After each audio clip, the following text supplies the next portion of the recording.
shonga come go, well shonga do me bo, well shonga viva bo, viva de manchon, shonga come go, well shonga do me bo, cumprido na hora na boca di trabalho. Bom menina, nós estamos na Naturaleza TV. A nós também de visita seca Elsmarie na Sukunuku. Passou depois de a planta riba klein moner, agora esta planta também na Sukunuku. Ela dona nós também tip de simang e depois nos lo vai seca Kiwirain, meu colega na Echo.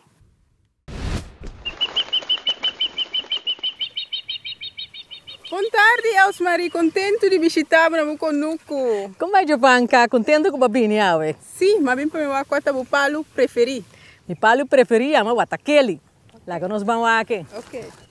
Elsmarie, até nós aqui na palo de watakeli. Você pode explicar-me de como é o palo favorito? Watakeli é palo que cresce hopilie, é verde inteiro anha, é uma flor branco com uma fragrância mais doce mesmo. À tarde está rolando mais doce mesmo aqui na.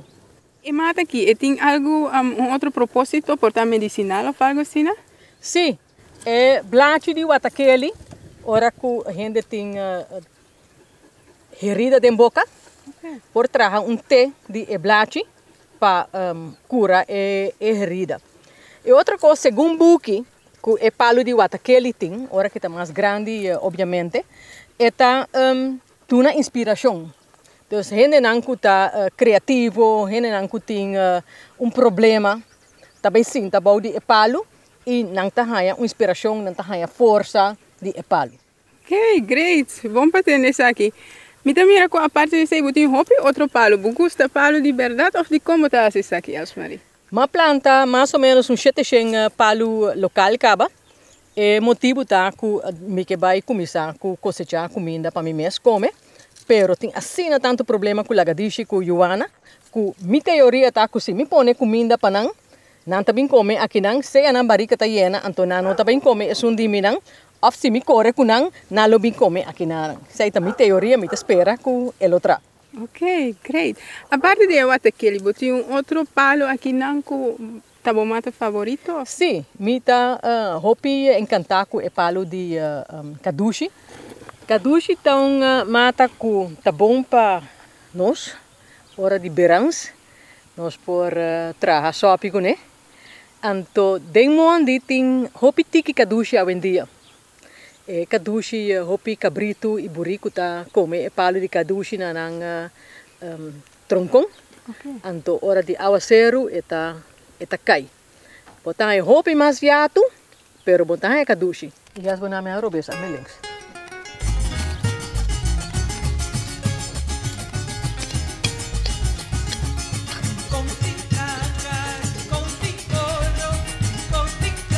Yes.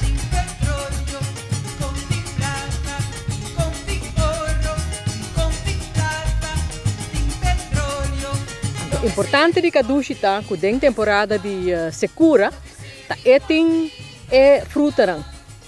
Cultura Joana com lagadishi, cultura para não, tem temporada de secura não também come fruta de kadushi. Pois pensei me que põe mais kadushi aqui não, que mesma ideia como avisava anteriormente, para assim né beijo na raia que come.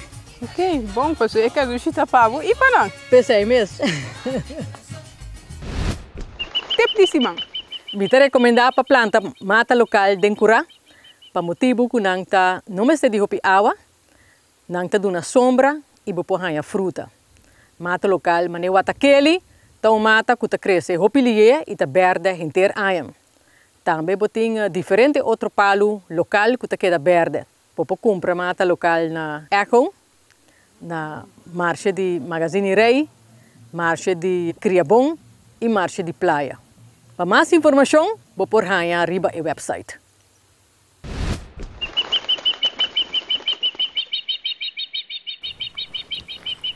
Bom dia, Kiwi. Bom dia. Contente de tu pavo ave na Echo. Vou mostrar-me o greenhouse na aqui, não? Ja, zie, laten we een kijkje nemen. Ok.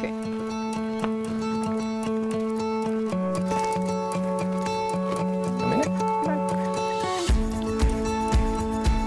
Nou, dan gaan we beginnen bij de plantjes. Dit is de watakeli. Ok. En de reden eigenlijk dat we die ook in zo'n bak doen, is omdat daar heb je heel veel zaadjes van nodig. Dus je schept met een schep onder de boom vandaan. Ja. Dan doen we vervolgens in een bakje en dan komen er een paar op. Maar dat is eigenlijk de enige manier om hem Om te krijgen. Want als je kunt hem dus niet zoals die andere, zeg maar, per zaadje erin stoppen. Daar zijn de zaadjes niet kiemkrachtig genoeg voor. Oké. Dit is de watakili groot dus, hè. Oh nee.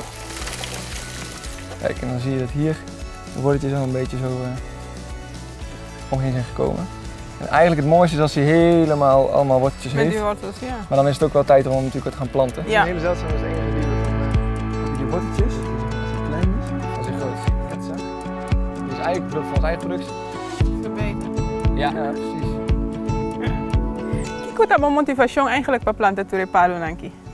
Voor die motivatie moeten we eigenlijk even een stapje terugnemen.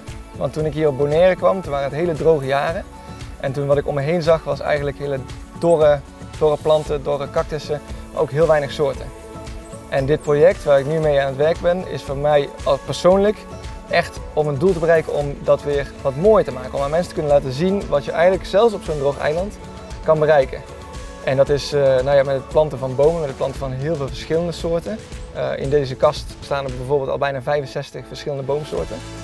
En dat vind ik heel mooi, dat mensen op Bonaire, als ik dat nummer noem, 65 soorten, denken van oh maar dat zoveel zie ik er helemaal niet. En dat klopt, want hier op Bonaire zien we over het algemeen maar ongeveer 5 soorten. Maar er kunnen er zoveel meer zijn, zoveel mooiere bomen, zoveel hogere bomen, bomen zonder stekels, bomen met vruchten waar mensen ook weer letterlijk de vruchten van kunnen plukken. Dus dat is voor mij heel erg de motivatie, om te laten kunnen zien wat we hier kunnen bereiken. Er is nog een plek die ik je eigenlijk wil laten zien. Zullen we daar even heen gaan? Ja, waar is het dan? Bij Camino de Rincón. Dat is een mooi gebied waar ik het goed kan laten zien.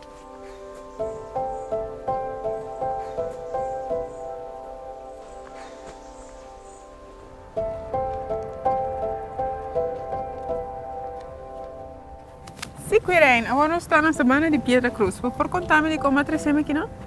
Ja, ik wil je deze plek laten zien, omdat dit eigenlijk is waar het begint. Dit is waarom we herbebossing doen. En als je hier om je heen kijkt, we staan te knijpen met onze ogen. Er is heel veel zon, veel wind, best wel warm. En dit is hoe veel mensen Bonaire kennen, als een kaal, droog stuk grond. Wat zou die komen aqui aan te zien, Bashi? Nou, heel lang geleden hebben ze hier met grote graafmachines wat kalksteen weggehaald. Maar dat is heel lang geleden. De reden dat het hier nu zo kaal is voornamelijk omdat er dus heel veel geiten en hier heel veel ezels rondlopen. En die eten alle lekkere stukjes steeds maar weer op. En het groeit heel langzaam natuurlijk omdat het al zo kaal is bij. En daarom is het hier nog steeds eigenlijk wel heel erg dor en kaal. Kiko lo passa si nos no hace reforestación y planta back.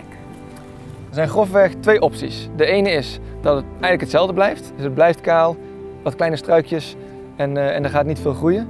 En de andere optie is, en dat hangt dus ervan af hoeveel geiten en hoeveel ezels er hier blijven eten, is dat het nog erger wordt. En dan gaan we langzaam toch een beetje naar een beetje woestijn. Het klinkt wel erg, maar we gaan langzaam naar een woestijn toe waarbij niks meer kan groeien en alles wat begint te groeien helaas meteen weer opgegeten wordt. Ja, triest hè? Ja.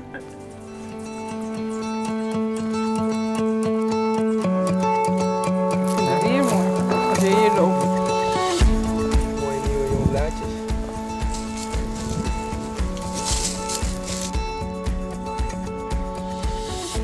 Bom kiwi, agora se nós parar em sombra, comparar com a oi, em solo, de como aqui não te sina verde. Dat heeft voornamelijk te maken met de achtergrond van het gebied eigenlijk. Het is een heel speciaal gebied. We staan hier in Roy Sangu. En dit is een gebied wat op de limestone, dus dat is sowieso al waar meer water eigenlijk vast wordt gehouden. Maar ook omringd wordt door de grote door de klippen waar de geiten wat minder makkelijk kunnen komen. En specifiek dit gebied is nog heel goed bewaard gebleven. We staan hier naast een enorm grote Paradisia. En dit is een van de voorbeelden eigenlijk van hoe het er dus vroeger uitzag. En dit is ook een van de weinige plekken op Bonaire waar het nog steeds zo mooi uitziet. Kiko tem voordeel aan die planta back. Een van de voordelen die noemde je net al. Het is groen. Het geeft veel meer groen. Het geeft ook veel meer schaduw. Het voelt hier het is een stuk koeler eigenlijk om hier lekker zo te zijn.